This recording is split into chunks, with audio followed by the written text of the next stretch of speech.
Hello! అందరికీ నమస్కారం అండి. Welcome back to Sharath updates YouTube channel. తెలంగాణలో లక్షలాది పేద కుటుంబాల జీవితాలకు నేరుగా సంబంధించిన ఒక అంశంపై ఇప్పుడు రాష్ట్ర రాజకీయాల్లో చాలా కీలకమైన కదలిక మొదలైంది. ఎన్నికల సమయంలో ఇచ్చిన హామీలు, మాటలు వాటిని అమలు చేసే సమయం దగ్గర పడుతుందా అని ప్రశ్నిస్తున్న వృద్ధుడు, వితంతువు, ప్రతి దివ్యాంగుడికి ఇది ఒక ఆశాజనక సంకేతమని కనిపిస్తుంది. పూర్తి వివరాలకు వీడియోని పూర్తి వరకు ఎక్కడ కూడా స్కిప్ చేయకుండా చూడండి. అలాగే వీడియోని ఖచ్చితంగా లైక్ చేయండి. లైక్ చేస్తే మీకు ఇలాంటి సమాచారం అందించడానికి నాకు మోటివేట్‌గా ఉంటుంది. దాంతో పాటు ఛానల్‌ని సబ్స్క్రైబ్ చేయండి. రేవంత్ రెడ్డి సర్కార్ మరో శుభవార్త. ఆసరా పెన్షన్‌పై కీలక అడుగులు.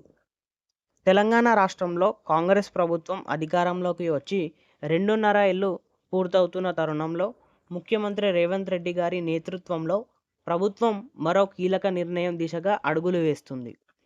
ఇది సాధారణ పాలసీ నిర్ణయం కాదు. లక్షలాది పేద కుటుంబాల జీవితాలతో ముడిపడి ఉన్న అంశం. తెలంగాణ ప్రజలు ఎప్పుడెప్పుడా అని ఎదురుచూస్తున్న పథకాల్లో ఆసరా పెన్షన్ ఈ చేయూత పెన్షన్ అత్యంత కీలకమైనది. గతంలో ఆసరా పెన్షన్ పరిస్థితి గత ప్రభుత్వ హయాంలో వృద్ధులు, వితంతువులు, బీడీ కార్మికులకు నెలకు 2,000 రూపాయల చొప్పున, అలాగే దివ్యాంగులకు నెలకు 4,000 చొప్పున ఈ ఆసరా పెన్షన్ కింద ఇచ్చేవారు. ఈ పెన్షన్ అనేది కేవలం సహాయం కాదు, చాలామందికి అదే జీవనాధారం. మందుల ఖర్చు, రోజువారీ అవసరాలకి ఇదైతే ఆధారపడి ఉంటుంది. ఎన్నికల సమయంలో కాంగ్రెస్ పార్టీ ఎన్నికల సమయంలో స్పష్టంగా ప్రకటించింది. 2,000 రూపాయల పెన్షన్ను 4,000కు చేస్తాం. అలాగే దివ్యాంగులు తీసుకుంటున్న 4,000 రూపాయల పెన్షన్ను 6,000కు పెంచుతామని హామీ ఇచ్చారు. ఇది మాటల వరకే పరిమితం కాలేదు. మేనిఫెస్టోలో ఇచ్చిన లిఖితపూర్వక హామీ. ప్రజలు నమ్మారు. కాంగ్రెస్ అధికారంలోకి తీసుకొచ్చారు. 2.5 ఏళ్లు పూర్తవుతున్న అమలు ఎందుకు కాలేదు? కాంగ్రెస్ ప్రభుత్వం అధికారంలోకి వచ్చి 2 ఏళ్లు పూర్తవుతున్నా ఇప్పటి వరకు పెన్షన్ పెంపు అనేది అమలు కాకపోవడంతో ప్రజల్లో కొంత అసంతృప్తి, ముఖ్యంగా గ్రామీణ ప్రాంతాల్లో వృద్ధులు, వితంతువుల నుండి ప్రశ్నలు. ఈ విషయం ప్రభుత్వం చేపట్టిన సమగ్ర ఇంటింటి కుటుంబ సర్వేలో కూడా స్పష్టంగా తేలింది. అధికారులను ప్రజలు నేరుగా అడిగిన ప్రశ్న ఒక్కటే: మాకు హామీ ఇచ్చిన పెన్షన్ ఎప్పుడు పెరుగుతుంది? ఇప్పటికే అమలవుతున్న 6 గ్యారంటీలు. ప్రజలు గుర్తుంచుకోవాల్సిన విషయం ఏంటంటే, కాంగ్రెస్ ప్రభుత్వం ఇప్పటి వరకు ఇచ్చిన అనేక హామీలను అమలు చేసింది.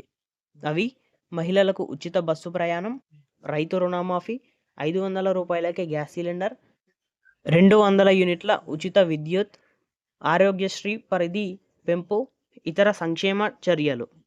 ఇప్పుడు ప్రజలు అత్యంత ఆసక్తిగా ఎదురుచూస్తున్నవి రైతు భరోసా, దాంతోపాటు ఈ చేయూత పెన్షన్ పెంపు. రైతు భరోసా ప్లస్ ఆసరా పెన్షన్ డబుల్ కసరత్తు. ప్రస్తుత ప్రభుత్వం రైతు భరోసా, ఆసరా పెన్షన్పై పెంపుపై ఒకేసారి కసరత్తు చేయడం జరుగుతుంది. ఈ రెండు అమలైతే రైతులకు పెట్టుబడి సహాయం కింద రైతు భరోసా, పేదల కుటుంబారి నెలవారీ ఆదాయం, గ్రామీణ తెలంగాణ ఆర్థిక ఊపిరి వస్తుంది. అసెంబ్లీ శీతాకాల సమావేశాలకు కీలక మలుపు. ఈ సమావేశాల్లో రైతు భరోసాపై ప్రత్యేక చర్చ. డిప్యూటీ సీఎం మల్లు భట్టి విక్రమార్క నేతృత్వంలో మంత్రివర్గ ఉపసంఘం ఏర్పాటు, అన్ని జిల్లాలలో పర్యటన, ప్రజల అభిప్రాయాల సేకరణ. ఈ నివేదిక ఆధారంగా అసెంబ్లీలో చర్చ, అన్ని పార్టీల అభిప్రాయాలు, తుది నిర్ణయం. ఇదే సమావేశాల్లో ఆసరా పెన్షన్ పెంపుపై కూడా ప్రకటన వచ్చే అవకాశం ఉన్నట్టు బలంగా సమాచారం అయితే ఉంది. ఈ రోజు నుండే సంతకం, పెన్షన్ జమ అవుతుంది. ఇక్కడ ఒక ముఖ్యమైన పరిణామం. ఈ రోజు నుండే కొంతమంది లబ్ధిదారుల అకౌంట్లో పెన్షన్ జమ అవుతుంది. అంటే ఇది పెన్షన్ పెంపు కాదు, కానీ పథకం కొనసాగుతుందన్న స్పష్టమైన సంకేతం. ప్రభుత్వం ఒకవైపు విధాన నిర్ణయాలు తీసుకుంటూ, మరోవైపు లబ్ధిదారులకు కూడా డబ్బులు ఆపకుండా నమ్మకం నిలబెట్టే విధంగా ప్రయత్నం చేస్తున్నట్టు తెలుస్తుంది. ఇది ప్రజలకు ఇచ్చే స్పష్టమైన సందేశం. పెన్షన్ పథకం ఆగలేదు, పెంపు దిశగా అడుగులు పడుతున్నాయి. మొత్తానికి అసెంబ్లీ సమావేశాల తరువాత కొత్త ఏడాది నుండి పెన్షన్ మొత్తంలో పెన్షన్ లబ్ధిదారుల అకౌంట్లో డబ్బులు జమ అయ్యే అవకాశం బలంగా ఉంది. ఇది జరిగితే ప్రజల్లో అసంతృప్తి తగ్గుతుంది. కాంగ్రెస్ హామీల నమ్మకంపై పెరుగుతుంది. స్థానిక ఎన్నికల ప్రభుత్వానికి లాభం. పేదల జీవితాల్లో నిజమైన మార్పు. ఇది కేవలం రాజకీయ నిర్ణయం కాదు, సామాజిక బాధ్యతతో కూడిన పాలన నిర్ణయం.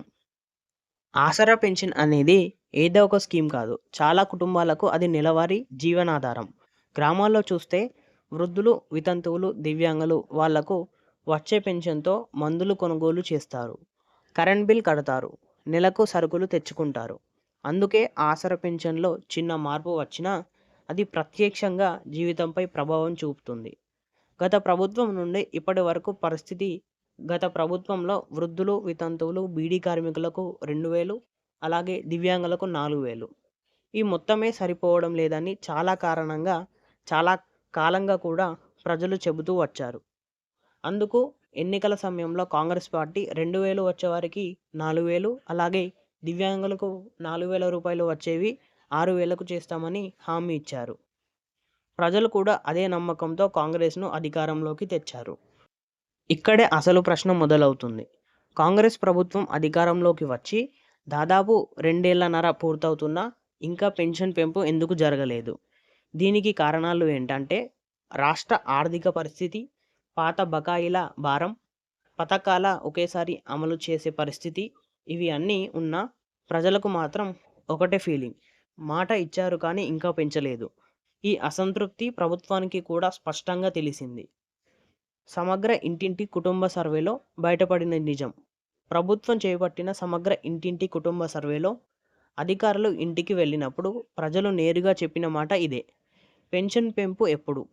ఇచ్చిన హామీ మర్చిపోయారా? అంటే ఇది సోషల్ మీడియాకు మాట కాదు, గ్రౌండ్ లెవెల్ ఫీడ్బ్యాక్.